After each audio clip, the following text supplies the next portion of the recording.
Welcome to meeting news. నేను ప్రసాద్. కుమ్మరికుంట చెరువు ఆక్రమణకు గురైంది. దాదాపు సంవత్సరాల కొద్ది కూడా ఇది ఆక్రమణలో ఉంది. ముదిరాజు ఏదైతే చేపలు పట్టుకొని బతకడానికి అవకాశం లేకుండా చేస్తున్నారు కొందరు, అంటే అధికారుల జోక్యంతోనే కొందరు దీన్ని ఆక్రమణ అయింది అన్నట్టుగా ఏదైతే ముదిరాజ్ సంఘానికి సంబంధించినటువంటి ఇక్కడ జమ్మల శ్రీకాంత్ గారు నేను ఆర్టీఓ గారిని కలిసి వినతి పత్రం అందజేయడం జరిగింది. మాకు న్యాయం జరగాలి, శాశ్వత పరిష్కారం జరగాలి. ఇది ఎప్పటి నుంచో సంవత్సరాల నుంచి కూడా ఇదే పరిస్థితి మాకు కొనసాగుతున్న తరుణంలోని దీని నుంచి మాకు శాశ్వత పరిష్కారం జరగాలని నిన్న ఆర్డీఓ గారికి వినతి పత్రం అందజేశారు. ఇక్కడ మనకు జమ్మల శ్రీకాంత్ గారు ఉన్నారు, వారంటే కొన్ని విషయాలు తెలుసుకుందాం. చెప్పండి, మీరు ఆర్డీఓ గారిని కలిసి మెమోరాండం ఇచ్చిన తర్వాత ఆయన ఎలా స్పందించారు? నమస్కారం అండి, నా పేరు జమ్మల శ్రీకాంత్, రాష్ట్ర ప్రధాన కార్యదర్శి యువత ముదిరాజ్ మహాసభ. గతంలో ఈ కుమ్మరికుంట చెరువు కబ్జాకు గురవుతుంది, దీని ఆక్రమణలో ఎఫ్టీఎల్ లెవెల్లోకి వచ్చి కన్స్ట్రక్షన్ జరుగుతుందని చెప్పేసి గతంలో ఎంఆర్ఓ గారు కంప్లైంట్ ఇవ్వడం జరిగింది. వాళ్ళు వార్తాపత్రికలలో టీవీలలో రావడం జరిగింది. దానికి స్పందించిన ఎంఆర్ఓ గారు ఒక నీటిపారుదల శాఖ వారిని పిలిపించుకొని వారితోటి ఒక నివేదిక తీసుకొని ఎంఆర్ఓ గారు విజిట్ చేసి మున్సిపల్ అధికారులు అందరూ కలిసి ఇది ఎఫ్టీఎల్ లెవెల్లో ఉందని చెప్పి గుర్తించి దీన్ని నిర్మాణాలకు కూల్చడం జరిగింది. కూల్చి దీనికి ఏదైతే ఈ కుమ్మరికుంటకు హద్దులు ఉన్నాయో హద్దులు ఫిక్స్ చేయడం జరిగింది. హద్దులు అనేటివి తను కబ్జా చేసిన మిల్లు లోపలికి వెళ్ళడం జరిగింది, రాళ్ళు వాతడం జరిగింది. అయినా కానీ అప్పటి వరకు కొద్ది రోజులు మాత్రం దాన్ని అలాగే ఉంచి తర్వాత మళ్ళీ యథావిధిగా రాళ్ళు వీకేయడం, మళ్ళీ కంపౌండ్ కూడా కట్టడం జరిగింది. దీనిపై పలుమార్లు చెప్తే వాళ్ళు వినకపోవడంతో నిన్న స్థానిక ఆర్డీఓ గారు కలవడం జరిగింది. వారికి జరిగిన పరిణామాలన్నీ వివరించడం జరిగింది. ఇంతకుముందుకు ఇరిగేషన్ వాళ్ళు ఇచ్చిన ఏదైతే నోటీస్ ఉందో ఆ నోటీస్తో పాటు ఇంతకుముందుకున్న ఎంఆర్ఓ గారు చేసిన కార్యక్రమాల గురించి అన్నీ కూడా తమ ఆర్డీఓ గారికి వివరించడం జరిగింది. వారు సానుకూలంగా స్పందించి దీనిపై యాక్షన్ తీసుకుంటా అని చెప్పారు. మేము కొన్ని రోజులు వెయిట్ చేసి చూస్తాం, వారు దీనిపైన యాక్షన్ తీసుకుంటారా లేదా అని వేచి చూసి కాని పక్షంలో తర్వాత ఏం చేయాలనేది కలెక్టర్ని కలవాలని ఆలోచన చేస్తాం. సుమారుగా ఇది ఎన్ని ఎకరాలు ఉంటుంది, దీని సర్వే నెంబరు, దీని వివరాలు చెప్పే ప్రయత్నం. కుమ్మరికుంట సర్వే నెంబర్ 766లో దాదాపు 1 ఎకరా 37 గుంటల్లో కుంట ఉంటుంది. ఇది ఏదైతే శిఖం భూమిలో ఉంటుంది, దీనికి ఎఫ్టీఎల్ లెవెల్ మాత్రం 25 ఎకరాలలో ఉంటుంది. కేంద్ర రాష్ట్ర ప్రభుత్వాలు చెప్పింది ఈ విషయం ఏమిటంటే ఎఫ్టీఎల్ లెవెల్లో ఎటువంటి నిర్మాణాలు చేయకూడదు. ఎఫ్టీఎల్ అనేది నీరు ఎప్పుడైతే ఇక్కడ నీరు నిండుతుందో, నీరు నిండినప్పుడు మేము ఇందులో చేపలు వేసుకొని బతకడానికి అవకాశం రాష్ట్ర కేంద్ర ప్రభుత్వాలు ఓన్లీ ముదిరాజులకు అవకాశం కల్పించింది. ఉత్తప్పుడు ఎవరైనా పట్టాదారులు ఉన్నా లేకుంటే వేరే పొలం ఉన్నా కానీ వాళ్ళు యూజ్ చేసుకున్నా, ఎప్పుడైతే ఎఫ్టీఎల్ లెవెల్కి నీళ్ళు వస్తాయో, చెరువులలో నీళ్ళు నింతాయో అప్పుడు మాకు ఉచితంగా గవర్నమెంట్ చేపలు ఇస్తుంది. ఇంతకుముందు నుంచి అంతకుముందు కంటే మేము కొనేసుకోవడం జరిగేది. గత 15 సంవత్సరాల నుంచి ఉచిత చేప పిల్లలు ఇస్తున్నారు. మేము దాంతో ఈ చెరువులలో వేసుకొని కల్వకుడికి సంబంధించిన పట్టణానికి సంబంధించిన ఎవరైతే మత్స్యకారులు ఉన్నారో దాదాపు 200-300 కుటుంబాలు ఉన్నాయో వారందరూ దీన్ని చేపలు పట్టుకొని అమ్మే పరిస్థితులు ఉన్నాయి. ఇది ఆక్రమణకు గురైందని మీ దృష్టికి ఎప్పుడు వచ్చింది?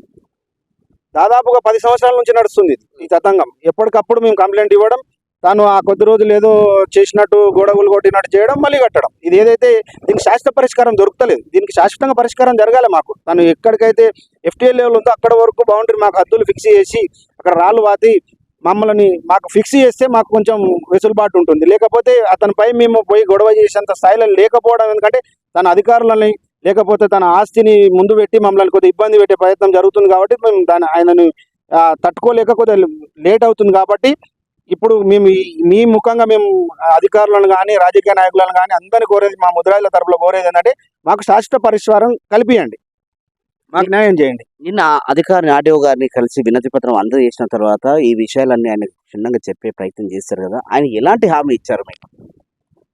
అధికారి గారు పూర్తిగా విన్న తర్వాత ఏమన్నారంటే ఇది ఇంత ముందుకే జరిగింది, తప్పు చేసినట్టు ఇంత ముందుకే గుర్తించారు, ఇంత ముందుకే దాన్ని డిస్మేటల్ చేశారు, అయినా మళ్ళీ చేస్తున్నాడు కాబట్టి దీనిపై మేము సీరియస్ యాక్షన్ తీసుకుంటామని హామీ ఇవ్వడం జరిగింది. కానీ ఎంతవరకు అనేది మేము కొంత వేచి చూస్తే, ఎందుకంటే నిన్ననే జరిగింది కదా, అది 5 రోజులు అవుతుందా 10 రోజులు అవుతుందా చూసి కాని పక్షంలో ఏం చేయాలనేది మళ్ళీ ఆలోచన చేస్తాం. ఈ సంవత్సరాల నుంచి కూడా జరుపుకుంటూ ఇలాగే పరిస్థితి కొనసాగుతూ వస్తుంది కదా, ఒకవేళ 1 నెలనో 2 నెలలో 3 నెలల సమయంలో ఒకవేళ ఇది వాళ్ళు కూడా యాక్షన్ తీసుకోకుండా మీకు న్యాయం చేయకపోతే భవిష్యత్తులో మీరు ఎలాంటి ఆలోచన చేసే ప్రయత్నం చేశారు ముదిరాజుల సంఘం నుండి? భవిష్యత్తులో ఇది ఎప్పుడైతే యాక్షన్ తీసుకొని పరిస్థితి ఉంటే ఒక 10 రోజులు 15 రోజులు వేచి చూసి ఫర్దర్గా జరగాల్సింది కలెక్టర్ గారిని కలిసి మా విన్నపం చెప్తాము.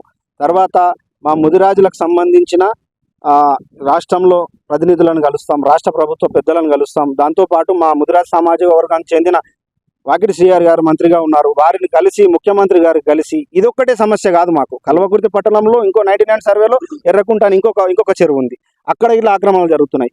ఈ ఒక్క ఊర్లో కాదు, చాలా ఊర్లలో FTL లెవెల్లోకి వచ్చి అన్ని ఇబ్బందులు పెడుతున్నారు. మీరు చూస్తున్నారు, పత్రికల్లో టీవీలో వస్తుంది. హైడ్రా అనేది ఎంత రాష్ట్రంలో సక్సెస్ ఉన్న ప్రోగ్రామ్. రాష్ట్రంలో ఎక్కడైతే హైడ్రా ఉంటే పెద్ద పెద్ద నాయకులది, ఎమ్మెల్యేలది వాళ్ళదే కూల్చి హైడ్రా అనేది చెరువులు శుభ్రం చేస్తుంటే, ఇక్కడ ఉన్న చెరువును కబ్జా చేస్తే స్పందిస్తలేరు. ఎందుకు అంటే హైడ్రా హైదరాబాద్కైనా కల్వకుర్తికి కూడా హైడ్రా రావాలి. వీళ్ళు ఎవరైతే ఆస్వాములు భూస్వాములు ఉన్నారో వీళ్ళు బిజినెస్ల కోసం వాళ్ళు కట్టుకునే మిల్లుల కోసం FTLలకు వచ్చి కట్టుకుంటే అడిగేటోడు లేడు అనే పరిస్థితిలో వీళ్ళు దౌర్జన్యంగా కూలగొడితే మళ్ళీ కడుతుండ్రు.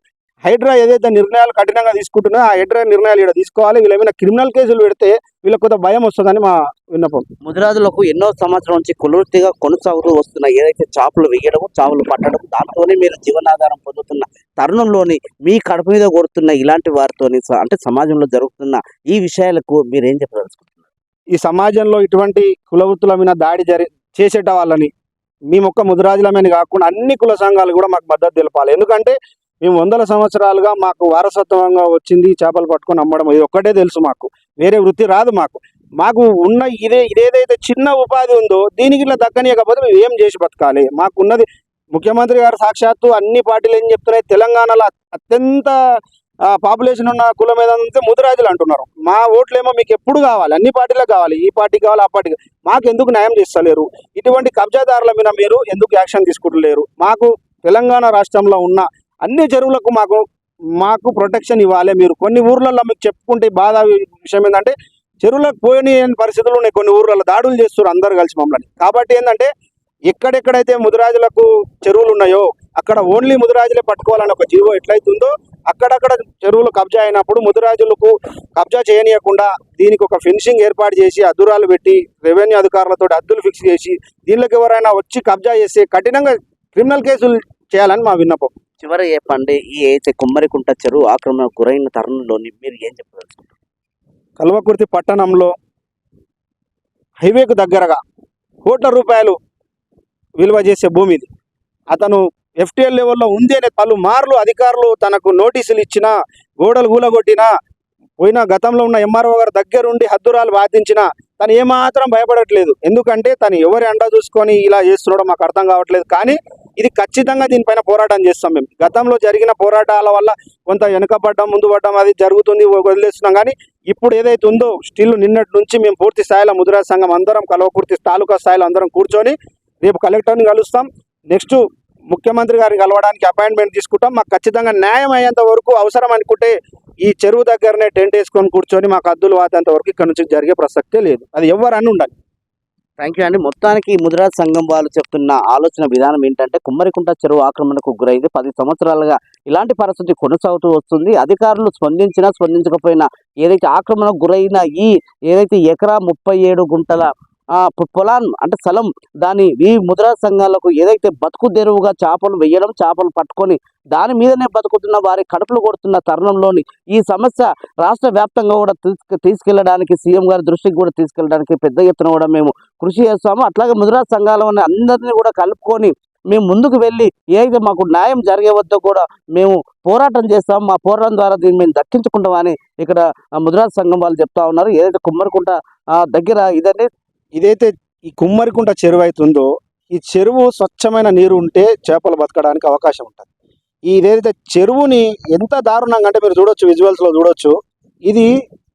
ఇదేదైతే రైస్ మిల్ ఉందో రైస్ని ఏదైతే రైస్ బాయిల్డ్ చేయడానికి బాయిల్డ్ రైస్ మిల్లుకు కెమికల్స్ తోటి బాయిల్డ్ చేయడానికి చేసే రైస్ మిల్ ఉంది కదా, దాంట్లో వచ్చే చెడు పదార్థాలు మొత్తం ఏదైతే కాలువ రూపంలో చేసి చెరువులో కలపడం జరిగింది. ఇక్కడ చేపలు ఏసుడు దేవుడేరు కానీ కనీసం పశువులు నీళ్ళు తాగే పరిస్థితి లేదు. అంటే ఇక్కడ కబ్జా చేయడం ఒకటి, 2 ఈ ఏదైతే పరిశుభ్రంగా ఉండే వాతావరణాన్ని ఈ నీళ్లు తాగే పశువులను ఇటుకెళ్ళి ఉండే వ్యవసాయం చేసుకునే వాళ్ళకి అవసరం రాకుండా అక్కడి నుంచి వచ్చే చెత్త చెదారం మొత్తం కూడా ఈ చెరువులోనికి పంపడం జరుగుతుంది. అలాగే ఇక్కడైతే నిల్వ ఉండడానికి గవర్నమెంట్ వారు నీటిపారుదల శాఖ వారు ఒక చెక్ డ్యామ్ ఏర్పాటు చేస్తే దౌర్జన్యంగా చెక్ డ్యామ్ పలగొట్టడం జరిగింది. దాన్ని మీరు చూడొచ్చు. చెక్ డ్యామ్ పలగొట్టి ఇక్కడ వాటర్ నిల్వకుండా చేసి కొన్ని నీళ్ళే ఉండేటట్టు చేసి మళ్ళీ అక్కడ నుంచి వచ్చే మిల్లు నుంచి వచ్చే వ్యర్థ పదార్థాలు మొత్తం ఈ చెరువులకు కలపడం జరిగింది. కాబట్టి దయచేసి మేము కోరుతా ఉన్నాం, పొల్యూషన్ బోర్డు మెంబర్లని, సభ్యులని లేదా పొల్యూషన్ బోర్డు కమిటీని రాష్ట్ర ప్రభుత్వాన్ని కోరుతా ఉన్నాం. ఇటువంటి ఈ చెరువులను దౌర్జన్యంగా నాశనం చేసే వారిపైన క్రిమినల్ కేసులు పెట్టి ఇంకెక్కడ ఇటువంటి పరిణామాలు జరగకుండా చేయాలని కోరుతా ఉన్నాం. చూస్తూనే ఉండండి మీటింగ్ న్యూస్. నేను మీ ప్రసాద్.